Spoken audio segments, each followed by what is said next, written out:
Hi guys, welcome to my channel. My name is Ozzy. If this is your very first time on being on this channel, well, this channel was created to talk about the employment-based categories that allow you to self-petition for a US green card through merit-based categories, right? And so we're going to talk a lot about EB2 and IW on this channel, which is employment-based, second preference, national interest waiver, as well as the EB1 category, which is the employment-based first preference category, okay? And so we're going to talk about the requirements for these two and help answer your pertinent questions about these two categories. So welcome. So today we're going to specifically talk about EB1, all right? So a lot of times we come in here, we talk about EB2 and IW, but today we're going to talk about EB1. And the reason is because a lot of people are deciding to apply for EB1 because you're not able to adjust your status right away after your EB2 and IW I-140 application gets approved. And because of that backlog, people are saying, you know what, if I'm qualified for EB1, I should be able to go ahead and apply for EB1. And so that's what's going on. So what is EB1?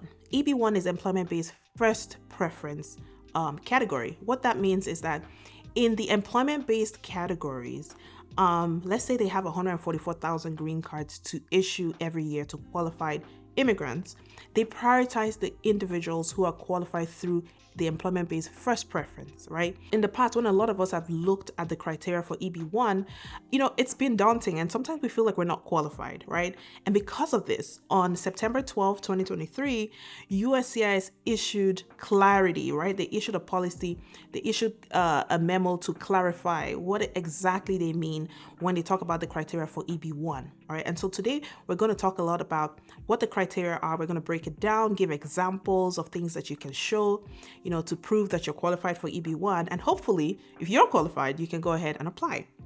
Now, the good news is you're familiar with the forms involved, right? It's the same form I-140, guys. So you still apply using the form I-140, right? And then you can apply from anywhere in the world. It's not restricted to people in the US. If you feel like you want to expedite that form, you can go ahead and do that using the form I-907. All right, so the same, some things overlap between EB1 and EB2 and IW. And of course, the forms cost the same amount. So if you feel you're qualified for EB1 and after listening to this video, you feel like you still want to apply, please go ahead and do so. All right. The benefit of EB1 right now is that there is no backlog. So if your application is approved, you can immediately apply for adjustment of status. If you are within the US, or if you're outside the US, you can apply for consular processing for the rest of the green card application.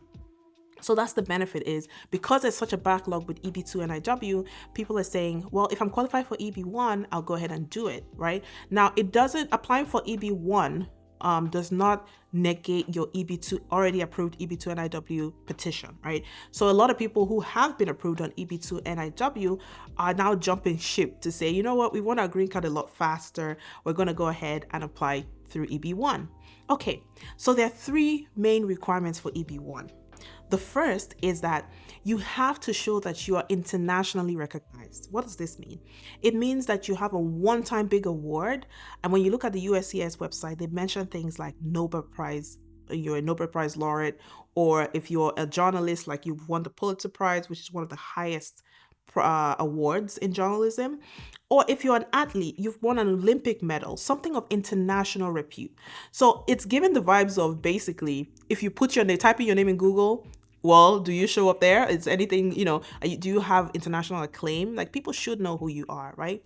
And so because of that one requirement, a lot of people shied away from that because a lot of people are not internationally known. But guys, there is a caveat, right? There's an exception. Now, they say if you don't have a one-time big award, they give you a list of 10 criteria and they say, at least show us you have 3 out of 10 from this list, right? And so on September 12, 2023, USCIS clarified what those requirements were. They clarified what exactly they were expecting you to show them from that list of 10 items. And that's what we're going to break down today to enable you decide if you're qualified, all right? So going back to requirements for EB2, they want you to have international acclaim through a one-time big award or showing that you fit 3 out of 10 from a list they provide. The second thing, they want you to show that you're going to continue in that line when you come into the US, right? So let's say you've gotten an award in journalism and you got a one-time big award, the Pulitzer Prize, or maybe you didn't get the Pulitzer Prize. You could show that from this list of 10 items, you met 3 out of 10, right? They're saying when you come into the US, show us evidence that you intend to stay in this line. The third thing is they want you to show them how it's going to benefit the US to have you here. Now, you're going to show through evidence, right? So imagine that you're trying to explain how it benefits the US to keep you in the US. You have to talk about things like, is it going to benefit the economy? If it is, how? Is it going to benefit the welfare interests of the US? If it is, how? Is it going to benefit the educational interest or the cultural interest? Go into detail talking about how your presence in the US will benefit the country. All right. Okay. So let's circle back and go back to the first requirement where they talk about showing that from a list of 10 items, you meet at least 3 from that list. All right. So let's go through that list. So the first thing they talk about is receiving notable awards for excellence in the field, right? Receiving notable awards for excellence in the field. And what are the kind of things that they require? So they're talking about things like awards from renowned organizations or institutions. They're talking about things like doctoral thesis awards. Let's say you go or you defended your thesis and they said, wow, this thesis is amazing. You're the best in your set. We're going to give you an award. Well, things like that are the kind of awards they're talking about. Or if you go to conferences and you're a member of professional societies, you go to conferences and you present, it could be a poster presentation, it could be an oral presentation, and you're given an award for that presentation. Those are the kind of awards they're talking about. So let's say you don't have a Nobel Prize award, but you have an award for your thesis or your doctoral work. You were awarded for excellent presentation, or you went to a conference and you were awarded something there, or you're a member of a prestigious organization like a professional organization and you were recognized for your work, your exemplary work in such organization. You can use those kind of awards to show that you qualify for EB1, right? So that's when it comes to awards. So the second requirement is membership in professional organizations. Now, they love organizations that require some kind of eligibility, merit-based eligibility to be part of it, right? So a lot of times when I work with people, I tell them, why not look for professional societies that require you to have specific things, like say publications, or if not publications, professional societies that require that you are nominated to be part of it, or that you have this degree to be part of it, or this certification to be part of it, right? If you're part of such organizations, that also sets you apart, right? So we've talked about awards, and now we've talked about membership in professional organizations. So the third thing we're going to talk about is published material. So when it comes to published material, what were we talking about? Now, a lot of times people will say, oh, I don't have publications. I haven't published in peer-reviewed articles, in peer-reviewed journals, right? I haven't published articles in peer-reviewed journals. And I understand that. But when USCIS clarified, they said things like, well, do you have newspaper articles that you've published? Any online print media that you've published? Has anybody published has anybody done a write-up about you, talking about your work, and is that available? Or if you've been on a video media podcast, or if you've been on a podcast, for instance, or some video presentation, can you get the transcript of such presentation, audio or video, so that we can see that you're out there and your work is out there, all right? So awards, membership in professional societies, and of course publications, things like newspaper articles, peer-reviewed journals, people writing articles about your work. These are some of the things that they're looking for. Remember that they want 3 out of 10. So at least you have 3 out of 10 from this list. And so far, it's looking good for some of you, right? Okay, let's keep going. Have you judged the work of others? Now, experts in their field usually have judged the work of their peers, right? It could be your work as a peer reviewer for a journal, scientific journal, or whatever your field is. Have you judged abstracts for conferences? Sometimes they invite you as a panelist on some kind of competition. Have you done that kind of work? Okay. Let's say you are part of a PhD dissertation committee, right? Or another committee in your institution where you're picking either grant applicants, you're picking the finalists for grants, you're picking the finalists for awards, any position where you are able to judge the work of your peers makes you an expert and makes you eligible for EB1. The next one is significant contributions. Now, remember that in every field, the metrics are different, right? So The way that you measure significant contributions in the science field or in research is very different from the way you measure significant contributions for someone who works as a civil engineer, for instance, right? So for someone who is a researcher, significant contributions could be citations. People are citing my work. People are inviting me to speak here.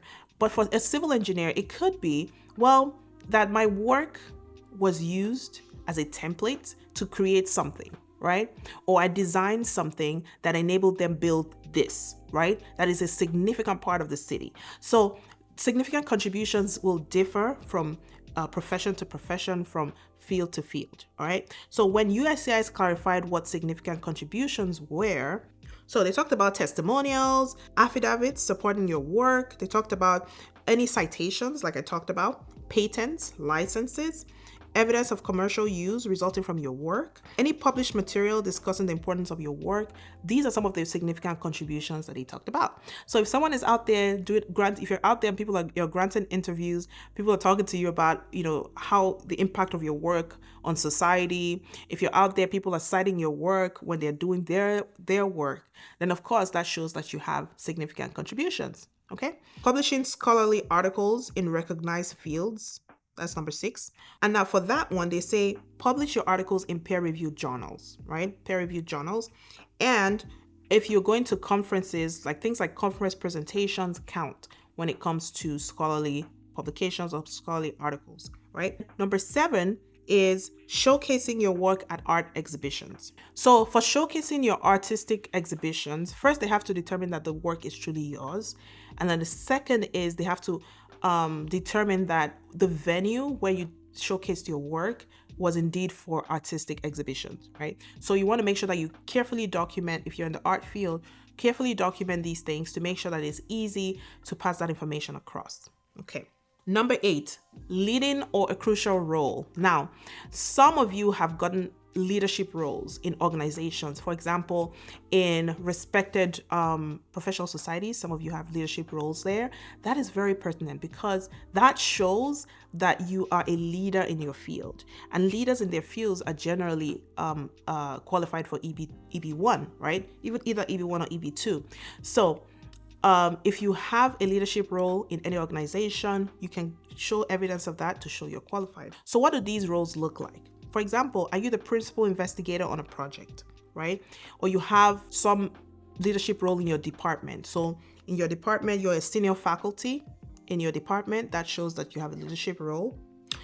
If you're a leading researcher in a non-academic setting or in an academic setting, that shows that you have a leadership role. Or if you're a key committee member in, let's say, it could be a dissertation committee, it could be Ways and Means, it could be anything that gives you that leadership position, that shows that you stand out. Remember that we're looking for experts in their fields who are going to come to the US and add value, all right? So you want to show that you have those leadership roles, okay? Number 9, earning a high salary, right? Now, it's believed that if you earn a high salary, there's something special about you. There's something that you have that everybody wants, right? And so evidence that you earn a high salary, how do you measure that? Well, USCIS will assess if your salary is high compared to others in your field, all right? So you always be compared with your peers. And evidence for this could be like an employment contract, it could be wage data, it could be your pay stub, it could be like a signed offer letter. These are some of the things that they will use to assess if you command a high salary. So if you're in a different country, it makes no sense to compare yourself to people in the US. So compare yourself to your peers where you are. And if you command a high salary there, you can show evidence of what the salary of your peers is in your country, and then what it looks like for you using your employment contract or your offer letter or even your pay stub. And last but not the least, proving commercial success. All right. Okay. For this one, they're talking about people in the arts. So if you have like box office earnings, you have receipts, you have cassettes, CDs or videos that you've put out there and you've made a lot of money from those things, you can show evidence that you have, and USCIS will consider this when it comes to EB1 applications. All right. So we've said a lot of things. We've said that either you have a one-time big award or you look at this list of 10 things that they care about and show that you made at least 3 of these, right? 3 out of 10. And then you're going to argue using relevant articles, relevant recommendation letters, letters of endorsement from experts in your field, that you're going to continue in this line and that it's going to benefit the US to keep you in the US. It's going to benefit the US to bring you here and keep you here to continue this amazing work that you're already doing. All right. So if you're qualified for this, please go ahead and apply. Don't feel like this is overwhelming. Hey, a lot of people who qualified for EB1 are definitely qualified for EB2 and IW anyway. Now, some people ask the question, can I apply for both? Yes. USCIS allows you to apply for as many things as you're qualified for at the same time. You're spending your money, right? So if you're qualified, go ahead and apply for both. Something that people are doing, I'm beginning to realize, is that, a lot of people say, I don't want to go to my recommenders twice. I want to apply for EB1 and EB2. What can I do?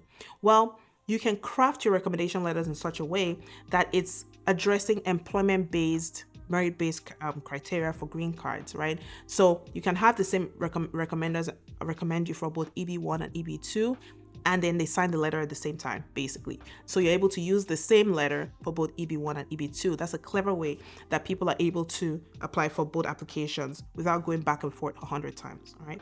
So if you've loved this video, please go ahead and give it a thumbs up. We offer editorial services to help you with your EB1 or EB2 NIW applications. What we do is that, for some of you, you're really great at speaking and saying, hey, I've done XYZ, but when it comes to writing, you're like, you know what? I don't want to do the writing. I'm too busy, or I just don't know how to put words on paper. That's where we come in. We offer editorial services. So we help you put those words on paper. So we agree on your proposed endeavor based on what you're doing right now or what you're proposing to do based on your expertise. And we can help you put your petition together so that you're able to submit it faster. We help you save time. All right. We've helped people in different fields such as public health, medicine, geology, data science, civil engineers, chemical engineers, mechanical engineers, business owners. We've helped a lot of people put their petition together so they're able to submit that to USCIS in a timely fashion. If that's you and you want us to help you, please go ahead and schedule an appointment, guys. We now prioritize those who schedule appointments because there's a lot of people in our inboxes, a lot of people in our emails asking questions. If you want us to prioritize you, please schedule an appointment using the link provided in the description portion of this video. All right. Thank you guys so much for listening, and I hope this was helpful. If it was, please give us a thumbs up and consider following our channel. All right. Have a good day, guys. Bye-bye.